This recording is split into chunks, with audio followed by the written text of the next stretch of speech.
Chers internautes de Koungheul Info, nous sommes aujourd'hui en reportage à la mairie de Koungheul. Alors, la mairie de Koungheul s'apprête à célébrer, à organiser les assises du projet d'assainissement qui n'est plus un étranger à Koungheul, qui, on l'espère, a été familier avec les ménages, avec les usagers. Donc, monsieur le maire, depuis quand le projet d'assainissement ou bien le plan d'assainissement opère-t-il à Koungheul? Je vous remercie de votre question et souhaite la bienvenue. Merci. Nous sommes très fiers de vous accueillir, surtout dans le cadre de la vulgarisation des actions. Et comme vous l'avez dit, ce projet découle d'abord d'un diagnostic, en tout cas quand il a fallu élaborer le plan d'investissement communal. Nous nous sommes rendus compte que les questions d'assainissement étaient préoccupantes au niveau de la ville de Koungheul. C'est la raison pour laquelle, après ce diagnostic, nous avons fait des enquêtes, des focus group, avec l'ensemble des acteurs, pour aboutir à la formulation d'un document de projet, pour voir dans quelle mesure on peut apporter une réponse par rapport aux questions de la gestion des déchets, solides comme liquides. Et c'est sur la base de ce document de référence que nous sommes entrés en contact avec OVU. Et suite à un appel à proposition de l'Union européenne, nous avons soumis notre projet qui a été accepté en partie. Et depuis lors, on a commencé la mise en œuvre. Mais puisque l'Union européenne n'a apporté qu'un appui financier par rapport à une partie du projet, nous nous sommes ouverts à des partenaires tels que le Fonds Siège Environnement à travers la co-assistance, la coopération décentralisée avec nos partenaires de Fontenay-sous-Bois. Et tous ces partenaires ont apporté un appui technique et financier. Et c'est par rapport à tous ces acteurs, en rapport avec tous ces acteurs, que nous avons commencé à dérouler le projet pour apporter une réponse en matière de gestion des déchets. Ce qu'il faut dire par rapport à ça, c'est que c'est un projet innovant. Innovant dans la démarche, innovant dans le mécanisme de financement, mais innovant dans la mise en œuvre, parce que c'est un projet multi-acteur, multi-partenaire. Et la nouveauté, que j'ai l'habitude de dire, c'est une recherche-action, parce que c'est la première fois qu'une collectivité locale s'allie avec une ONG pour mettre en œuvre un projet. Et vous savez que la façon de gérer les collectivités locales est différente de la façon de gérer les ONG. C'est pourquoi dans nos rencontres, dans nos échanges, souvent je dis que quand il y a des défaillances, il faut les prendre sous le sceau de la recherche-action, parce que l'objectif c'est enfin d'arriver à voir comment, en tout cas, quels sont les apprentissages mutuels à formuler et en tout cas à prendre comme recommandation. Et depuis lors, depuis 2012, je peux dire, si je peux m'exprimer ainsi, depuis 2011, parce que les enquêtes ont commencé depuis 2011, depuis 2011, on est en tout cas dans ce projet-là. Voilà. Alors, quelle a été, disons, la hauteur du financement du projet? Et ensuite, si vous pouvez nous le faire, quelle a été la part, disons, de chacun de ces partenaires que vous avez cités tantôt? Voilà, par rapport au financement de l'Union européenne, vous savez, l'Union européenne ne nous finance pas à 100%. L'Union européenne vous demande d'apporter une contribution. Et pour le projet de l'Union européenne, le montant est de 100 000 euros. 100 000 euros, c'est 65 millions. La commune devait apporter une contribution de 25 millions. Et ça n'a pas été facile, parce que ça arrive sur fonds propres. Et nous convenons tous que le budget de la commune n'est pas si important, compte tenu de toutes les charges à prendre en compte. Et dès la première année, il y a eu beaucoup de difficultés, des problèmes de décaissement, des problèmes de mise en œuvre qui a retardé le projet. Et la mobilisation aussi de la partie de la commune, parce que l'Union européenne ne vous donne pas les 65 millions dans un premier. Le projet était atterri sur 2 ans, il fallait pour la première année peut-être donner 25 millions, attendre le dépôt du rapport intermédiaire et du rapport financier. Après validation, c'est après validation que l'Union européenne vous donne la seconde tranche. Donc vous voyez que c'est extrêmement compliqué. Et nous avons eu des difficultés, nous, en ce qui nous prépare pour la mobilisation, en tout cas, donc, à savoir les 25 millions. Mais puisqu'on avait d'autres partenaires, tels que Aqua Assistance, eux qui ont apporté aussi un appui financier à hauteur de 100 000 euros, 150 000 euros, et parce qu'ils nous ont accompagnés et nous avons pu en tout cas valoriser l'appui de Aqua Assistance dans le cadre de ce projet-là. Parce que c'est avec Aqua Assistance qu'on a acquis le tracteur. Aqua Assistance nous a accompagnés parce que nous, c'est nous qui nous devions en tout cas acheter les poubelles. Aqua Assistance nous a accompagnés pour l'achat des poubelles. Donc ça a un peu boosté en tout cas la contribution de la commune. Et en outre aussi, il y a eu l'appui de Fontenay-sous-Bois. Fontenay-sous-Bois qui est un partenaire de la commune dans le cadre de la coopération décentrale depuis belle durée. Nous avons trouvé la coopération. Nous avons essayé de la redynamiser. Et c'est par rapport à ça que Fontenay-sous-Bois aussi est venu en appoint en finançant des activités, surtout dans les secteurs de l'éducation, avec les éducules, la réhabilitation des éducules, l'adduction d'eau dans les écoles, ainsi de suite, ainsi de suite. Donc, c'est ce qui a un peu facilité en tout cas, qu'on est arrivé en tout cas à faire de sorte qu'on a pu en tout cas mettre en. Mais cela ne veut pas dire que la commune n'a rien apporté. Nous avons apporté notre contribution parce que nous prenons en charge depuis l'année 2 du projet, 50% en tout cas de la prise en charge des ressources humaines du projet à travers le service technique d'assainissement. Nous apportons notre contribution par rapport au carburant et ainsi de suite par rapport aux autres actions menées sur le terrain. Les relais, donc, et ainsi de suite. Donc, par rapport à tout ça, cela nous a permis en tout cas de faire de sorte qu'en tout cas, pendant les 2 ans, pendant les 3 ans, le dispositif en tout cas a été mis en place. Maintenant, sans dire qu'il y a eu des difficultés, comme je dis, des difficultés dans le cadre parce que les fonds de l'Union ont été logés au Trésor, c'était très difficile par rapport au décaissement. Il fallait aussi, ce n'était pas programmé au départ, il fallait dévalquer la TVA de 10%, ce qui impacte sur les coûts initiaux du projet. Donc, c'est un ensemble de difficultés, en tout cas, auxquelles on a été confronté. Alors, il me semble que la durée du projet a été épuisée. Donc, en ce moment, il s'agirait de pérennisation, si je ne me trompe pas. Alors, où en est actuellement le projet de manière beaucoup plus explicite? Je ne voudrais pas dire la durée du projet, la durée d'intervention des partenaires. Oui. Parce que moi, je suis de ceux qui pensent que c'est vrai, un projet, il a une durée de vie.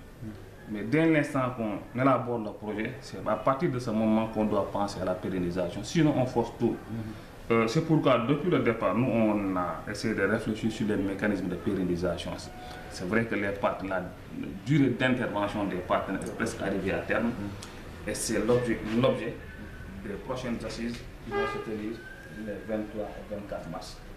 Mais nous nous sommes dit en interne que nous ne devons plus continuer à tendre la main au partenaire. Le partenaire, il est là, il a son appui, mais son appui n'est pas durable.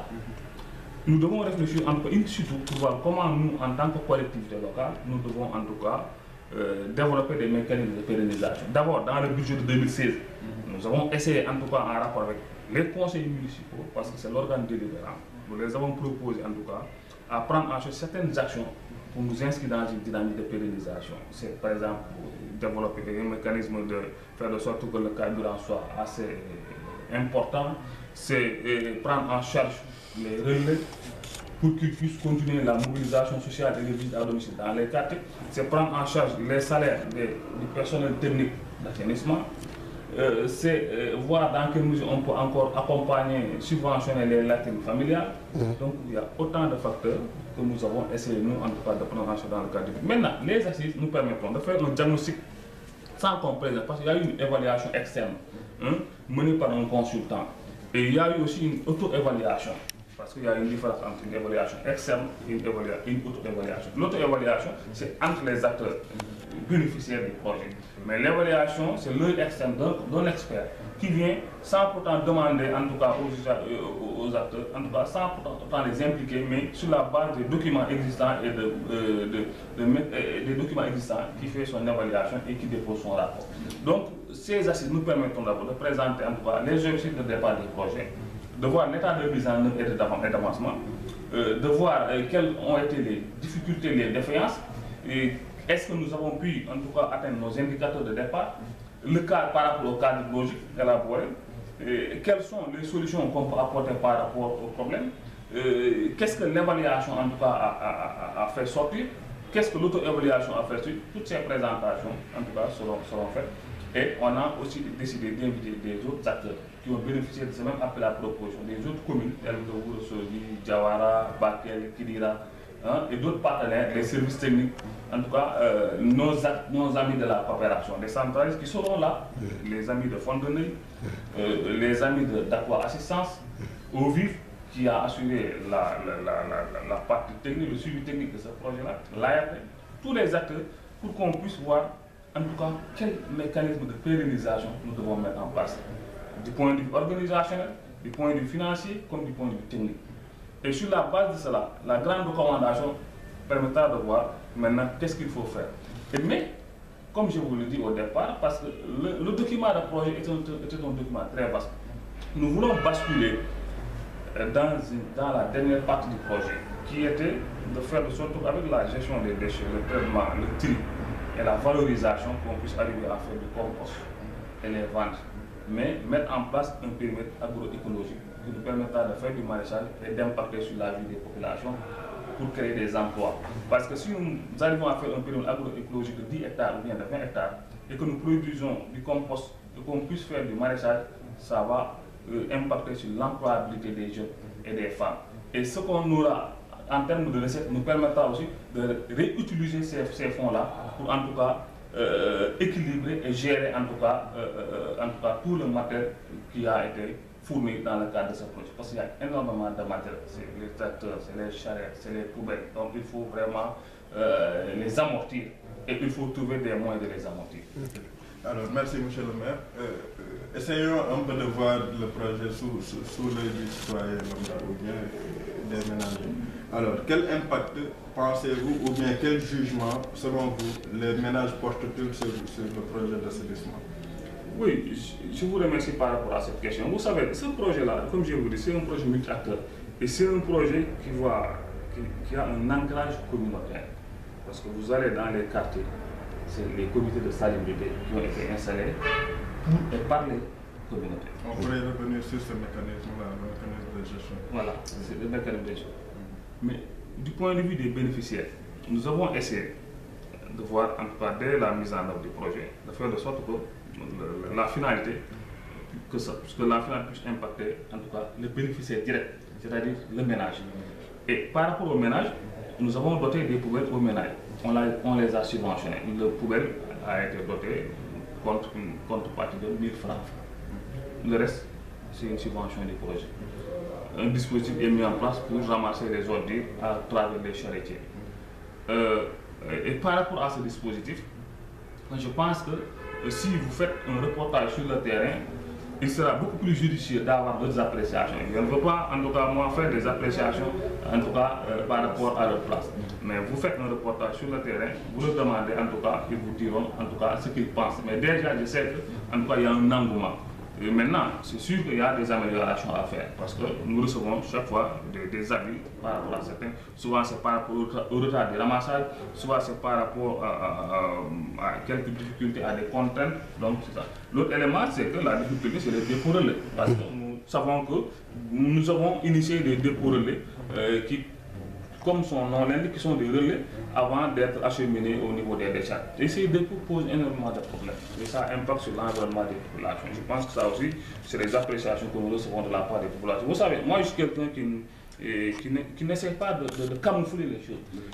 Si aujourd'hui, l'expérience a montré que si on veut réussir dans le cadre d'un projet, il faut sortir toutes les défaillances. Ce n'est pas pour dire oui, on a réussi telle ou telle. Non, on a réussi telle chose, mais il y a des aspects à améliorer. C'est vrai que par déformation, c'est ma formation de peut-être quelqu'un qui a travaillé dans les projets. Mais c'est comme ça que je vois, que je conçois les choses.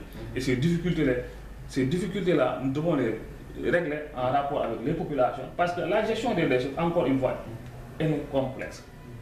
Il y a l'aspect environnement, il y a l'aspect social, mais il y a l'aspect aussi économique. Donc il faut faire de sorte que tous ces éléments-là puissent être pris en compte. Effectivement. Alors, est-ce que la gestion du projet, depuis son départ, parce qu'on le sait, vous l'avez dit, il y a une marge qui est accordée au comité de quartier.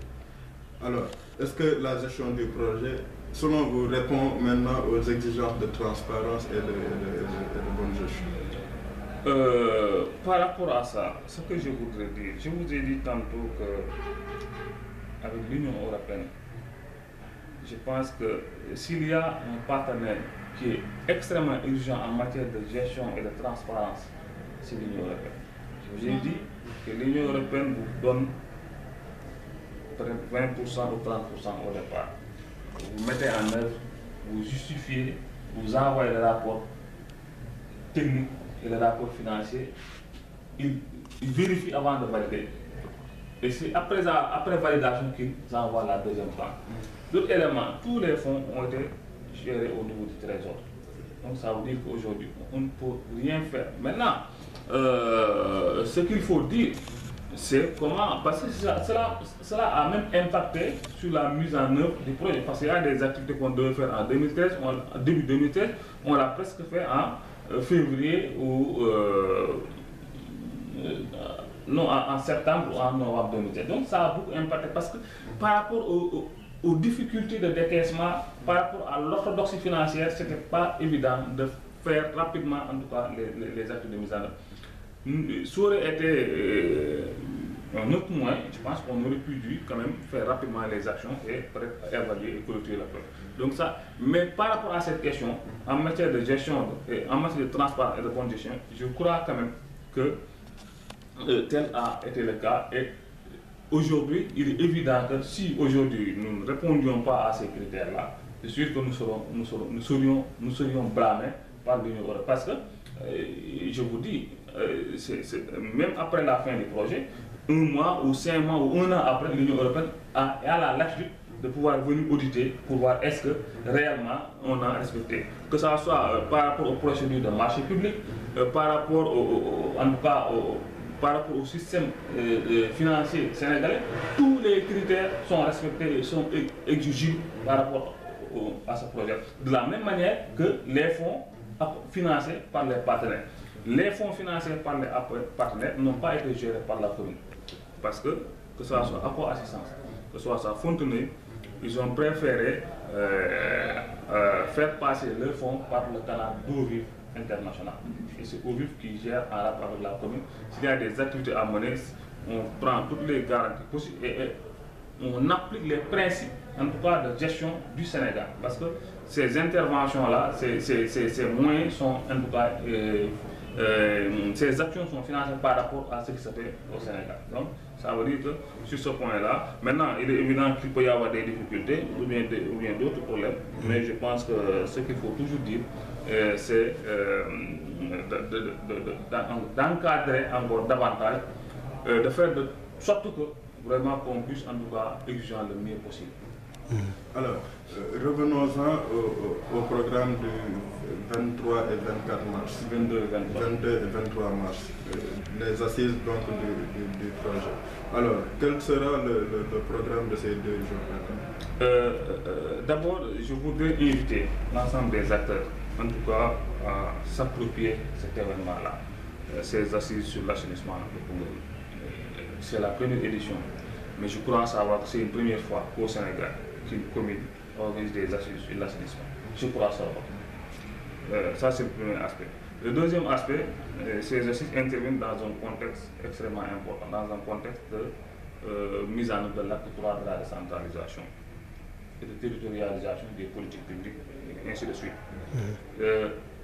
Mais ces assises interviennent aussi dans un contexte où les partenaires commencent à se retirer. C'est pourquoi, pour moi, la dynamique communautaire, c'est que les populations puissent s'approprier. Et je pense à travers l'autre évaluation qui a été faite par l'appui d'un consultant en rapport avec les acteurs, je pense qu'il y a eu énormément de recommandations qui sont ressorties. L'autre élément, c'est que nos partenaires vont venir. Accor Assistance, Fontenay-sous-Bois, Eau Vive, ils vont tous être là. Pendant 12 jours, nous allons réfléchir. Et comme je vous l'ai dit, il s'agira en tout cas de voir l'état d'avancement du projet, de restituer l'évaluation, de restituer l'autre évaluation, d'écouter les autres acteurs qui nous viennent des autres collectivités locales, bénéficiaires de ce même appel à proposition, d'écouter les techniciens, d'écouter en tout cas les populations, parce que les populations sont représentées à travers les comités de salubrité, marché, gare routière.